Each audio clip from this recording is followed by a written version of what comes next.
Good day, beautiful soul family, and welcome back to Miracles Beneath the Surface that will surely take you to another level.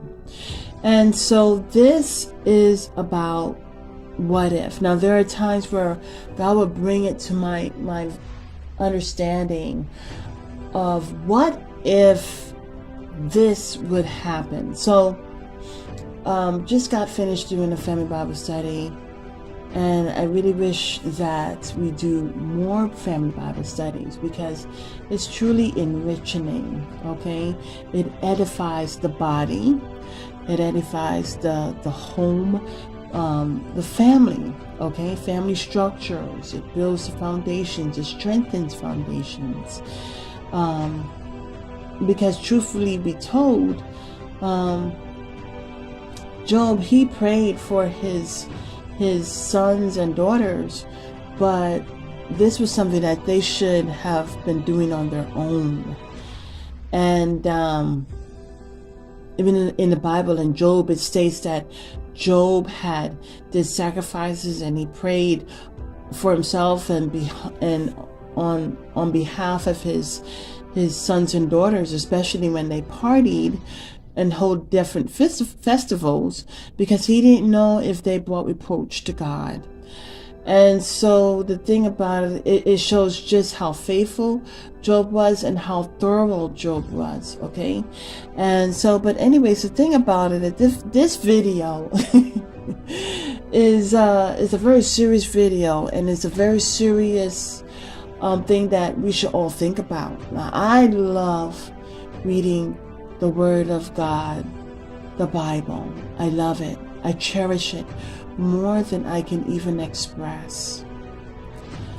But what if, and God was bringing this to my attention as we were in Bible study, it's just like so many pieces of the puzzles coming together to get this one picture.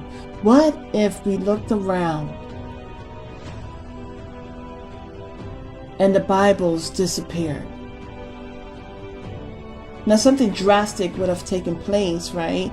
And then it leaves us to go into the back of our shelves or go into our closets, get the Bibles from the last box all the way in the back, even in our trunk, or go to different hotels to see where they would have Bibles, only to find out all the Bibles disappeared.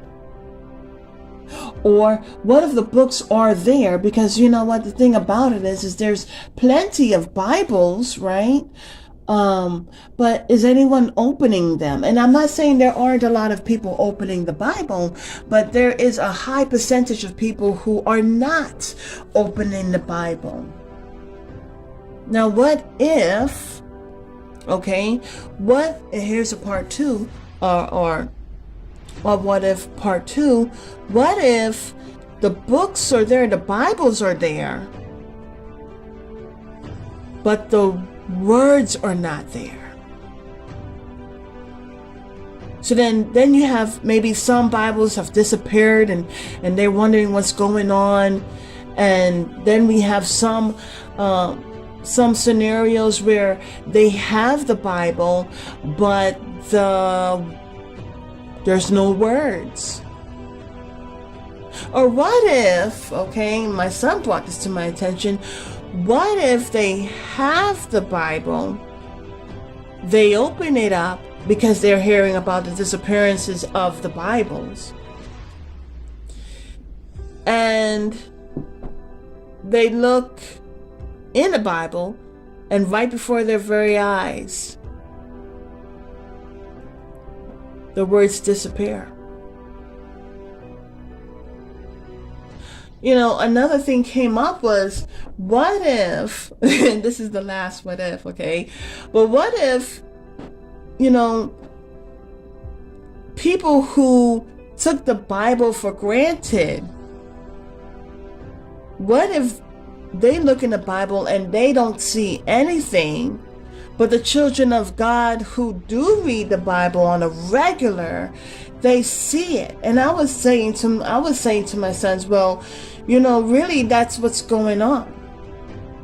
The children of God are reading the Bible, and they will even share God's word, but it's almost like it's kind of hard to, I don't want to say hard, but what you see is something that they do not see. So in the same like manner,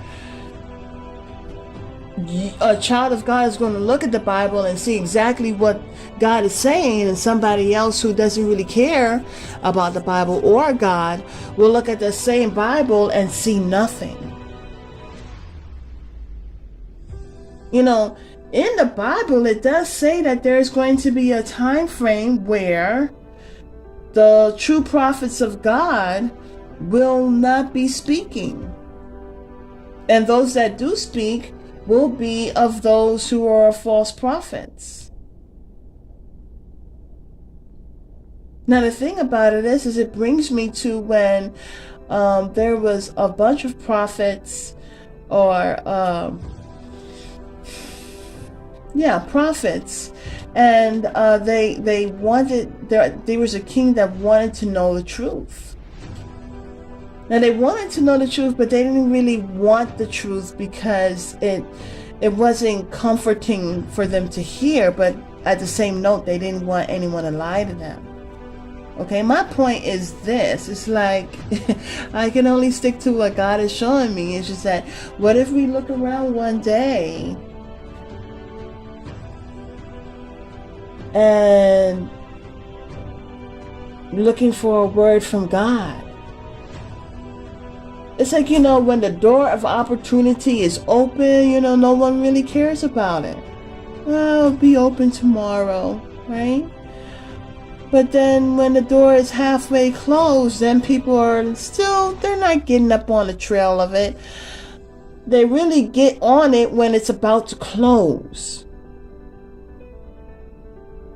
Just like what's coming to mind is Noah's Ark. It wasn't Noah that closed the ark, the door to it. It was God. And then at that appointed time when the door was closed, because I believe still at that point the rain didn't fall as yet. So then when the rain fell, and people were now finally wanting to get to the ark, but the door was closed. And God was showing me about this some videos ago. But the thing about it is that we look and we're trying to look for the word of God, and it's gone. And it's not something that the governments took away. It is something that God took away. And so as we have the Bible here, and as we have an opportunity to repent, really, whether friends or family, it's not about who you know or who you paid.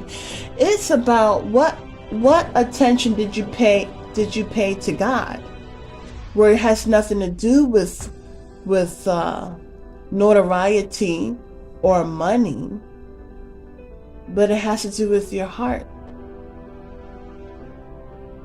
Have a beautiful and wonderful day. God bless.